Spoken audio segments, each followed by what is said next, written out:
ಜೈ ಶ್ರೀರಾಮ್. ಎಲ್ಲರಿಗೂ ನಮಸ್ಕಾರ. ಸಣ್ಣ ಕಥೆ, ಒಳ್ಳೆಯ ಸಂದೇಶ. ಈ ಸಮಾಜದಲ್ಲಿ ಪ್ರತಿನಿತ್ಯ ನಮ್ಮ ಜೀವನದಲ್ಲಿ ಕೆಲವು ಅನುಭವಗಳು ಬರ್ತಾ ಇರ್ತಾವ. ಆ ಅನುಭವಗಳು ನಾವು ಅದರಲ್ಲಿಂದ ಪಾಠ ಕಲಿಬೇಕು. ಕೆಲವು ಮಂದಿ ವಿಪರೀತ ವಾದ ವಿವಾದಗಳು, ಯಾವುದೋ ಕಾರಣವಾಗಿ ರಾಜಕೀಯ ಕ್ಷೇತ್ರದಲ್ಲಿ ಕಾಂಗ್ರೆಸ್ ಬಿಜೆಪಿ ಅವು ಕಮ್ಯುನಿಸ್ಟ್ ಅಂತ ಹೇಳಿ ಆ ವಾದ ವಿವಾದ, ಇಲ್ಲಾಂದ್ರೆ ಚಾಲೆಂಜಸ್ ಮಾಡೋದು. ನೋಡ್ರಿ, ನೀವು ಖರೆ ಗಂಡಸರಾಗಿದ್ದರೆ ಬರ್ರಿ ನಮ್ಮ ಜೊತೆ, ಈ ವಾದಕ್ಕೆ ಬರ್ರಿ, ಇದು ಹೆಚ್ಚು ಅದು ಹೆಚ್ಚು ಅಂತೇಳಿ ಈ ರೀತಿ ಒಂದಿಷ್ಟು ಚಾಲೆಂಜಸ್ಸು. ಕೆಲವು ಮಂದಿ ನಮ್ಮನ್ನು ನೋಡಿ ವಿಪರೀತಿ ಗದ್ದಲಿ ಮಾಡೋದು, ಒದರೋದು, ನಮ್ಮನ್ನ ಬೇರೆ ರೀತಿ ಅವಮರ್ಯಾದೆ ಮಾಡ್ಬೇಕಂತ ಪ್ರಯತ್ನ ಮಾಡೋದು, ಇಂಥವೆಲ್ಲ ದಿನನಿತ್ಯ ನಮ್ಮ ಅನುಭವಕ್ಕೆ ಬರ್ತಿರ್ತಾವ. ಅದರಲ್ಲಿಂದ ನಾವು ಹೇಗೆ ಕಾಪಾಡ್ಕೊಳ್ಬೇಕು, ಜಾಗೃತ ಇರಬೇಕು ಅಂಬೋದಕ್ಕೆ ಕೆಲವು ಸಣ್ಣ ಕಾಲ್ಪನಿಕ ಕಥೆಗಳು. ಒಮ್ಮೆ ಅಡವಿಯಲ್ಲಿ ಒಂದು ಸಿಂಹ ಹೋಗ್ತಾ ಇರ್ತದೆ. ಒಂದು ಕತ್ತೆ ಅದಕ್ಕೆ ಹೇಳ್ತದ, ಏ ಸಿಂಹರಾಜ ನಿಲ್ಲು, ನನ್ನ ಜೊತೆಗೆ ನೀವು ಓಡ್ಲಿಕ್ಕೆ ಸಾಧ್ಯ ಆಗ್ತದೆ ಏನು ಕಾಂಪಿಟೇಷನ್? ಸಿಂಹ ಅಂತದ, ಇಲ್ಲಪ್ಪ ನನ್ನ ಕೈಲಿ ಆಗೋದಿಲ್ಲ, ಸಾರಿ. ನಗ್ತದ ಕತ್ತೆ, ಆಗೋದಿಲ್ಲ ನನ್ನ ಕೈಲಿ. ನೀನೆಲ್ಲಿ, ನೀನು ಭಾಳ ಫಾಸ್ಟ್ ಓಡ್ತಪ್ಪ, ನನ್ನ ಕೈಲಿ ಅಷ್ಟು ಆಗೋದಿಲ್ಲ ಅಂತ. ಸರಿ ಅಂತದ. ಅದು ಕತ್ತೆ ನಗ್ತಾ ನಾನು ಗೆದ್ದೆ ಅಂತ ಸಂತೋಷ ಪಡ್ತದೆ. ಅದ್ರ ಮುಂದೆ ಸ್ವಲ್ಪ ಹೋಗೋಣ, ಒಂದು ನರಿ ಭೇಟಿ ಆಗ್ತದೆ. ಏನ್ ಸಿಂಹರಾಜ, ಕತ್ತೆ ಕಾಲುಗಳ ಹಿಂದಿನ ಸೊಟ್ಟಿರ್ತಾವ, ಓಡ್ಲಿಕ್ಕೆ ಬರೋದಿಲ್ಲ, ನೀನು ಓಡ್ಲಿಕ್ಕೆ ಬಾ ಅಂತಂದ್ರೆ ನನ್ನ ಕೈಲಿ ಆಗೋದಿಲ್ಲ ಅಂತ ಹೇಳ್ತಿದ್ದೀನಿ. ನೀನು ದೊಡ್ಡ ರಾಜ, ಹೀಗೆ ಮಾತಾಡ್ಬೇಕೇನು?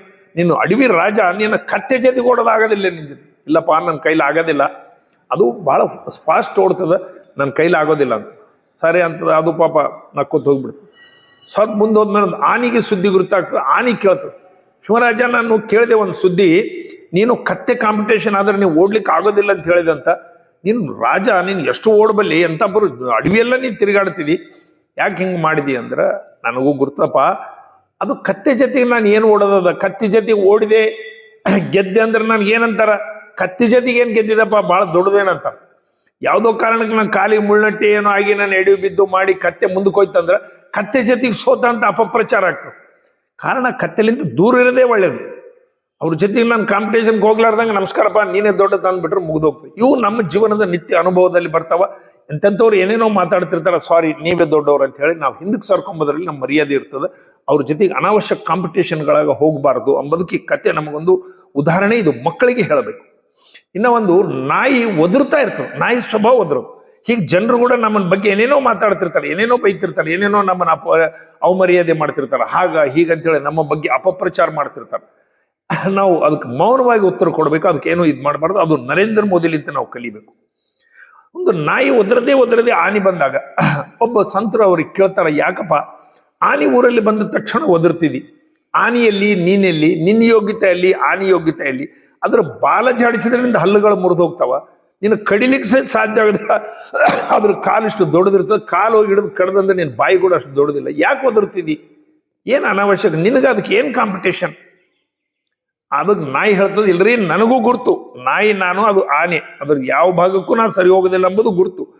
ಆದರೆ ಈ ಆನೆ ಊರಲ್ಲಿ ಬಂದ ತಕ್ಷಣ ಅದಕ್ಕೆ ಬಾಳೆಹಣ್ಣು ಕೊಡ್ತಾರ, ಗಣಪತಿ ಅಂತಾರ, ಹೂವಿನ ಹಾರ ಹಾಕ್ತಾರ, ಅದಕ್ಕೆಲ್ಲ ಡೊಳ್ಳು ತಪ್ಪಡಿಲಿಂದ ಅದಕ್ಕೆ ಮೆರವಣಿಗೆ ತೆಗಿತಾರ. ಇದೆಲ್ಲ ನೋಡಿ ನನಗೆ ಹೊಟ್ಟೆ ಕಲಿಸಿ ಒದರ್ತೀನಿ. ಇಲ್ಲಾಂದ್ರೆ ನನಗೆ ಅದ್ರ ಜೊತೆಗೆ ನನಗೇನು ಇದು ರೀ, ಅದ್ರ ಜೊತೆ ಯಾವಕ್ಕೂ ಸರಿ ಹೋಗೋದಿಲ್ಲ ನಾನು ಅಂತ. ಹಂಗೆ ಜನರು ಸಹಿತ ನಮ್ಮ ಉನ್ನತಿ, ನಮ್ಮ ಇದು ಹೆಚ್ಚಿಗೆ, ನಮ್ಮನ್ನೆಲ್ಲರೂ ಜಯ ಜಯಕಾರ ಮಾಡಿದಾಗ, ನಮ್ದು ಯಾವುದೋ ರೀತಿ ಪ್ರಖ್ಯಾತಿ ಹೊಂದಾಗ, ನಮಗೆ ಲಾಭ ಆದಾಗ ಅನಾವಶ್ಯಕವಾಗಿ ಒದರ್ತಿರ್ತಾರೆ. ನಾಯಿಗಳು ಒದರ್ತಿರ್ತಾರೆ. ಅವ್ರ ಜೊತೆ ಕಾಂಪಿಟೇಷನ್ಗೆ ಹೋಗ್ಬೇಡ್ರಿ ಅನ್ಲಿಕ್ಕೆ ಈ ಕಥೆ. ಇದು ನಮ್ಮ ಜೀವನದ ನಿತ್ಯ ಜೀವನದಲ್ಲಿ ಉಪಯೋಗ ಬರ್ತಕ್ಕಂಥವು. ಈ ಎಲ್ಲ ಕಥೆಗಳು ಕಾಲ್ಪನಿಕ ಇರ್ತಾವ, ಆದರೂ ನಮಗೆ ಅದರಲ್ಲಿಂದ ಪಾಠ ಕಲಿಬಹುದು. ಕಾರಣ ಆ ರೀತಿ ಅನಾವಶ್ಯಕ ಯಾರ ಜೊತೆಗೆ ಇದು ಮಾಡಬೇಡ್ರಿ ಅಂತ ಹೇಳಿ. ಇನ್ನೂ ಒಂದು ನಾನು ಇದಕ್ಕಿಂತ ಮೊದಲು ಹೇಳಿರ್ಬೋದು, ಆದರೂ ಮತ್ತೊಮ್ಮೆ ಹೇಳ್ಬೇಕು ಅನಿಸ್ತದೆ. ಒಂದು ಕತ್ತೆ ಅಡವಿಯಲ್ಲಿ ತಿರುಗಾಡ್ತಾ ಹುಲ್ಲು ಮೇಯ್ತಾ ಇರ್ತದೆ. ಅವಾಗೇ ಒಂದು ಹುಲಿ ಹೊರಗೆ ಬರ್ತದೆ. ಹೊರಗೆ ಬಂದಗಳಿಗೆ ಹುಲಿ ರಾಯ ನೋಡು, ಕೆಂಪು ಹುಲ್ಲು ಎಷ್ಟು ಚಂದ ಬೆಳೆದು ಬಿಟ್ಟದ, ನಾನು ಹೊಟ್ಟೆ ತುಂಬ ತಿಂತಾ ಇದ್ದೀನಿ ಕೆಂಪು ಹುಲ್ಲಿನ. ಹುಲಿ ಅಂತದ ಹುಲ್ಲು ಕೆಂಪಿಗೆ ಇರೋದಿಲ್ಲ, ಹಸಿರು ಇರ್ತದೆ. ಇಲ್ಲ ಕೆಂಪದ ನೋಡು, ಇಲ್ಲ ಹಸಿರು ಇರ್ತದೆ, ಹುಲ್ಲು ಹೆಂಗೆ ಕೆಂಪಿಗೆ ಇರ್ತದೆ. ಅಯ್ಯೋ ನೋಡಪ್ಪ, ಕೆಂಪು ಕಾಣಿಸ್ತದೆ, ನೀನು ಕಾಣಿಸೋಲ್ದೇನು? ಇಲ್ಲ ಕೆಂಪಿಲ್ಲಪ್ಪ, ಹಸಿರದ, ನಡಿ ನೋಡಮ್. ಗುಡ್ಡು ಸುತ್ತ ಅಲ್ಲಿ ಇಲ್ಲಿ ಸರೋವರ ಎಲ್ಲ ಅಡಿವೆಲ್ಲ ತಿರುಗ್ತಾವ. ಉಪವಾಸ ಎರಡು, ಮುಂಜಾನೆ ಸಂಜೆ ತನಕ ಕಾಂಪಿಟೇಷನ್, ವಾದ ವಿವಾದ, ಹುಲ್ಲು ಹಸಿರು ಅಂತೇಳಿ, ಹುಲಿ ಕೆಂಪು ಅಂತೇಳಿ ಕತ್ತಿ, ವಾದ ಆಗಿ ತಿರುಗಿ ಇಬ್ಬರಿಗೂ ಊಟ ಇಲ್ಲ. ವಾದದಲ್ಲೇ ಹೋಗ್ಬಿಡ್ತು ಹೊತ್ತೆಲ್ಲ. ಸಾಯಂಕಾಲ ಸಿಂಹರಾಜನ ಹತ್ರ ಹೋಗ್ತಾವ. ಸಿಂಹರಾಜ ಈ ಕತ್ತಿ ಹುಲ್ಲಿನ ಕೆಂಪಗಂತದ, ಹುಲ್ಲು ಹಸಿರು ಇರ್ತದಲ್ಲ, ನೀನು ಹೇಳು, ಇದಕ್ಕೆ ನ್ಯಾಯ ಹೇಳು, ಇದಕ್ಕೆ ಬುದ್ಧಿ ಇಲ್ಲ. ಎಲ್ಲ ಅಡಿವೆಲ್ಲ ತಿರುಗಿವೆ, ಸರೋವರ ಸುತ್ತ ಅಲ್ಲಿ ಇಲ್ಲಿ ಎಲ್ಲಿ ತಿರುಗಿದ್ರು ಇದು ಹೀಗೆ ಮಾತಾಡ್ತದೆ, ನೀನು ಹೇಳು. ಅದಕ್ಕೆ ಅವಾಗ ಹುಲಿ ಹೇಳ್ತದ, ಸಿಂಹರಾಜ ಜಡ್ಜ್ಮೆಂಟ್ ಕೊಡ್ತಾನೆ, ಇಲ್ಲ ಇಲ್ಲ ಹುಲ್ಲು ಕೆಂಪಗೆ ಇರ್ತದ. ಕತ್ತಿ ಹೇಳಿದ್ ಕರೆಕ್ಟ್ ಅದು. ಕತ್ತಿಗೆ ಭಾಳ ಖುಷಿ, ಹೆಗರ್ತಾ ಹೆಗರ್ತಾ ಹೆಗರ್ತಾ ಹೋಗ್ಬಿಡ್ತದೆ. ಅವಾಗ ಹುಲಿ ಕೇಳ್ತದೆ, ಏನ್ ರಾಜ, ನಾವು ನೀವು ಒಂದೇ ಸಂಬಂಧಿಕರು, ನೀನು ಕತ್ತಿ ಫೇವರ್ ಆಗಿ ಮಾತಾಡಿಬಿಟ್ಟು ಹುಲ್ಲು ಕೆಂಪಿಗೆ ಹೆಂಗಿರ್ತದೆ, ಹಸಿರು ಇರ್ತದಲ್ಲ.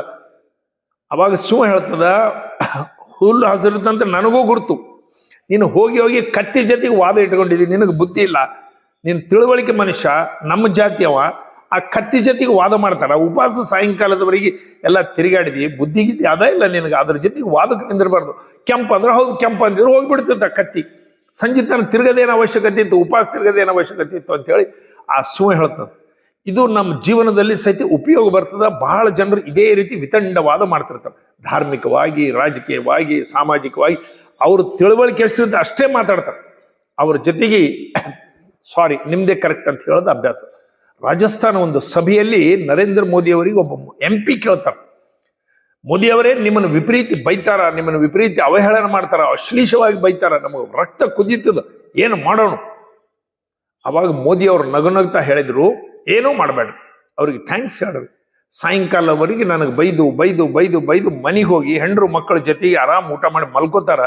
ನಾನು ಅದಕ್ಕನ ಕೆಲ್ಸಕ್ಕೆ ಬರ್ಲಿಕ್ಕತ್ತೀನಿ, ನನಗೆ ಬೈಲಿಲ್ಲ ಅಂದ್ರೆ ಯಾರಿಗೆ ಬೈಬೇಕು ಪಾಪ?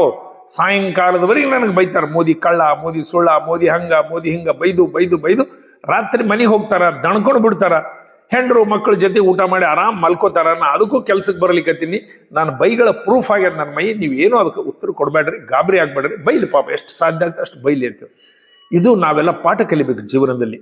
ಈ ರೀತಿ ನಮಗೂ ಕೂಡ ವಿಮರ್ಶೆ ಮಾಡೋರು, ನಿಂದ ಮಾಡೋರು, ನಮ್ಮನ್ನು ಸುಳ್ಳಂಬೋರು, ಅವರಿಗೆ ಪ್ರೂಫ್ ಎವಿಡೆನ್ಸ್ ಕೊಟ್ಟರು ಕೂಡ ಅವ ಒಪ್ಪೋದಿಲ್ಲ. ಯಾಕ ಮೊದಲೇ ಮೂರ್ಖ ಇರ್ತಾನ. ಅವ್ ಮೂರ್ಖಗೆ ನಿನ್ಗೆ ಅಲ್ಲಪ್ಪ, ನಾನು ಭಾಳ ಪ್ರಾಮಾಣಿಕ ಇದ್ದೀನಿ, ದೇವ್ರ ಗುಡಿ ಹೊಡಿತೀನಿ, ಸ್ನಾನ ಮಾಡಿ ನಮ್ಮ ಮಕ್ಕಳ ತಲೆ ಮೇಲೆ ಕೈ ಇಟ್ಟು ಆಣೆ ಮಾಡ್ತೀನಿ ಅಂದ್ರೆ ಅವನು ಒಪ್ಪೋದಿಲ್ಲ. ಯಾಕಂತಂದ್ರೆ ಅವನು ಮೊದಲೇ ಮೂರ್ಖ, ಕತ್ಯ ಸಮಾನ.